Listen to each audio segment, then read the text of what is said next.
concédé un corner tiré par Dalem, un premier corner qui ne donne rien. Le deuxième est tiré par Rocheteau. La balle revient sur Fernandez, Toko une première fois, une deuxième et c'est Izquierdo qui marque contre son camp pour Laval. Les Lavallois réclament une main, ils ont tort car il n'y en a pas eu et c'est Izquierdo qui marque contre son camp sur une action de Toko en deux temps. Ça repart avec une nouvelle action et une touche faite par Zvinka. Zvinka, Boson. Boson pour Izquierdo, mais une fois encore, Toko prend le dessus sur Izquierdo, qui redonne à Rocheteau. Rocheteau poussé, mais donne à Toko. Toko qui centre et c'est Daleb qui marque le deuxième but de la rencontre.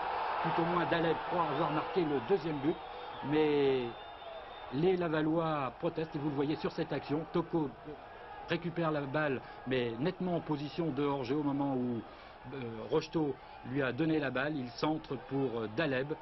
Daleb marque le deuxième but. Il croit tout au moins avoir marqué le deuxième but. Les Lavallois discutent et ils ont probablement raison car on l'a vu, ce but est marqué en position de hors-jeu. Toujours est-il qu'il y a eu 4 minutes de palabre, une réclamation officielle aussi de Battenet, mais à la mi-temps, le score est toujours de 1-0. En deuxième mi-temps, ça repart. Mais disons que la partie reste très moyenne. Une explication peut-être à cela, les absences d'un côté de Krause, le meilleur buteur de Laval, et de l'autre celle de Souriac, le meneur de jeu du Paris Saint-Germain. Toujours est-il que Paris se crée une nouvelle occasion qui n'a rien donné. Thordarson essaie de redresser un petit peu la situation pour Laval, mais sans succès, puisque la balle est sortie. Une touche d'ailleurs effectuée maintenant par Raymond Domenech pour Toko. Sagna ressort la balle pour Redon.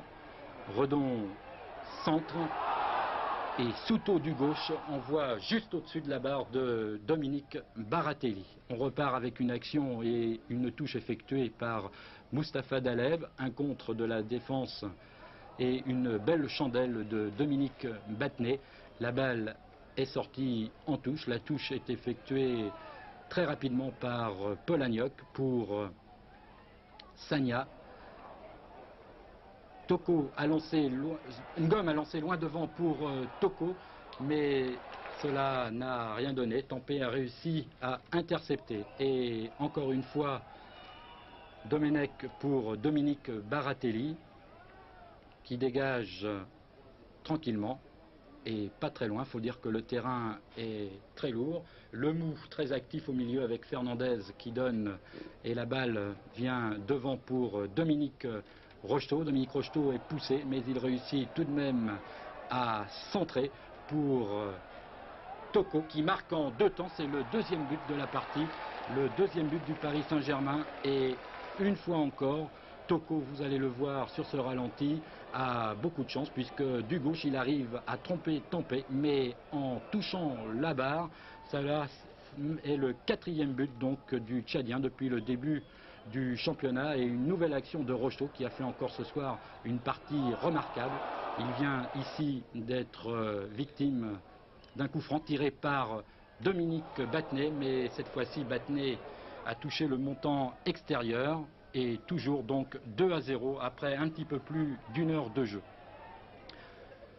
Laval a donc un petit peu moins d'une demi-heure pour refaire son handicap. Vous revoyez Redon, l'ancien du Paris Saint-Germain, qui centre, mais cela ne donne rien. Aujourd'hui, ce n'était pas le jour de Laval et certainement aussi c'était dû en partie à l'absence de Krause, alors que vous revoyez une nouvelle tentative de Paris qui n'hésite pas et qui espère même marquer un troisième but. Vous voyez encore Dominique Rocheteau. Dominique Rocheteau qui donne sur la droite pour Ngom. Ngom qui redonne derrière pour Toko. Et Toko encore en deux fois s'y reprend pour marquer le troisième but de la partie. Il y a 1 heure et 10 minutes que la partie est commencée.